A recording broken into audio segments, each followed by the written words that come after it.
100% Dragon, l'émission de l'ADEPT qui suit au plus près l'actu de l'équipe de rugby à 13 de Perpignan qui évolue en Super League. 100% Dragon, comme d'habitude, avec notre spécialiste du 13, Bruno Antoniente. Ça va Bruno ce matin ? Très bien, merci. Alors ce week-end, c'était la première défaite de la saison à Perpignan en championnat. Comment on peut l'expliquer, Bruno ? Ouais, alors match serré, match équilibré, 2-2 partout à la mi-temps. Et puis toujours cette difficulté, cette incapacité à produire du jeu, à développer et à marquer. Dès que les Dragons rentrent dans les 30 et 40 mètres adverses, c'est récurrent, ça fait un petit moment que ça arrive. Mais voilà, Warrington, c'était la troisième manche entre les deux équipes. Elle est surtout pas venue en victime. Elle voulait remettre un petit peu d'ordre. Elle voulait distancer les Dragons au classement. Rappelons que la semaine dernière, il y avait 4 équipes à égalité de points en tête du classement. Il n'y en a plus que 3. Les Dragons sont aujourd'hui relégués à 2 petits points et ils ont été rejoints par le KR. Ils glissent d'ailleurs à la 5e place de la Super League. Voilà, c'est une grosse contre-performance. En tout cas, c'est la première de la saison à Perpignan. Alors, on a l'impression que les Dragons ont un petit mal-être depuis le début du printemps. Est-ce que selon toi, c'est le même problème qui perturbe les prestations des Drags depuis 2 mois ?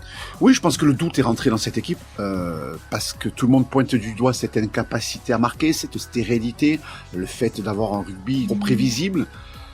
Voilà, il y a des paramètres à prendre en considération et en compte. Est-ce que l'encadrement a envie de faire évoluer les choses ? Est-ce qu'il reste dans ses prérogatives, dans ses schémas de jeu, dans sa philosophie de jeu ?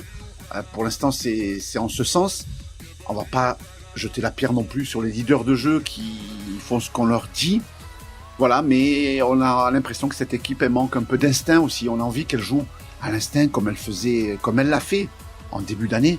Il y a eu de beaux matchs contre Hull KR à la maison, une belle victoire à Warrington, contre Warrington à Brutus. Et puis, depuis, on a l'impression que l'élimination en Cup à Gilbert Brutus contre Huddersfield a fait mal. En tout cas, les adversaires savent parfaitement comment contrer les Dragons. À eux, eh bien, de trouver un plan B. Alors non seulement les Dragons ont perdu, comme tu le disais, ils chutent un peu au classement, même s'il y a encore rien de dramatique, mais le souci, c'est plutôt en termes d'effectifs, puisqu'on a 4 nouveaux blessés. Exactement. Alors Mike McMicken devait jouer ce match. Finalement, sa blessure à la main s'est pas consolidée. Cette semaine, il va voir un spécialiste. Ça a été un forfait de dernière minute. Alrix Dacosta n'a joué que 5 minutes ce match contre Warrington. Protocole commotion indisponible pendant 9 jours sans compétition. Et puis, il y a 3 garçons qui n'ont pas terminé la rencontre. Rappelons que les Perpignanais ont fini ce match sans remplaçant. Les 30 dernières minutes, il n'y avait plus de rotation possible. Bailey Sironen, un problème à l'épaule. Paul Segui, un problème à l'adducteur. Et la cuisse pour Arthur Romano.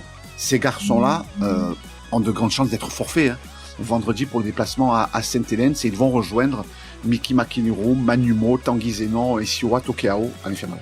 Alors Bruno, on va essayer de positiver, de regarder un petit peu droit devant avec cette nouvelle semaine qui s'ouvre. C'est quoi le programme pour les Dragons ? Alors c'est une semaine allégée en termes de contenu, en termes de séance, parce qu'il y a eu un gros engagement. Il y a beaucoup de blessés. Ouais. Donc Steve McLamara n'a pas envie de revoir des joueurs se blesser à l'entraînement. Il n'y a qu'une séance terrain prévue cette semaine. Ce sera mercredi matin. Les Dragons vont s'envoler jeudi de Barcelone pour l'Angleterre avec un gros déplacement à Saint-Hélène.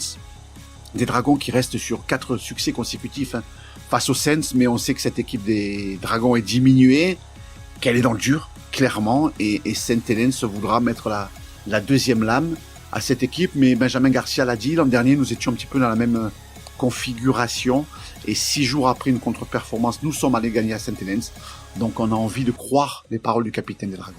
Peut-être même le meilleur moyen pour rebondir, c'est une victoire à Saint-Hélène. Exactement. Puis alors la pression elle sera dans les rangs de Saint-Hélène, c'est bien entendu. Il y a rien de dramatique de perdre là-bas, mais c'est plutôt en termes de contenu, en termes de performance que nous attendons les Dragons vendredi soir. Mais écoute, on suivra ça de près. On se retrouve jeudi pour l'avant-match. Exactement. Merci Bruno. Merci. Retrouvez cette émission et toutes nos productions sur Radio Indep et en podcast sur l'indépendant.fr, nos réseaux sociaux et votre plateforme de streaming favorite.